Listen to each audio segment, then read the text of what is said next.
نبی کریم صلی اللہ علیہ وآلہ وسلم نے فرمایا، مومن کو تکلیف نہیں پہنچتی، نہ تھکاوٹ، نہ بیماری، نہ غم، حتیٰ کہ کوئی فکر بھی جو اسے فکر مند کر دے، مگر اس کے بدلے اس کے گناہوں کو مٹا دیا جاتا ہے۔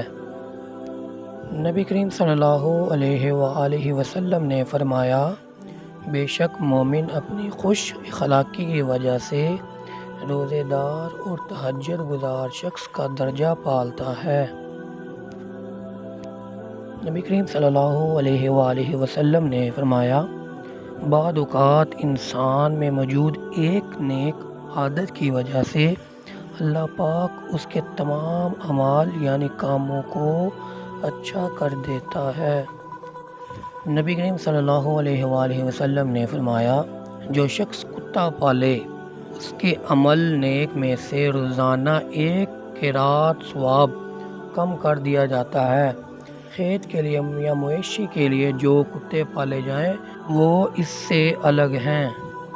نبی کریم صلی اللہ علیہ وآلہ وسلم نے ارشاد فرمایا، جو شخص سچے دل سے اللہ سے شہادت مانگے، اللہ اسے شہداء کے مرتبے پر فائز کر دیتا ہے، چاہے وہ اپنے بستر ہی پر کیوں نہ فوت ہو۔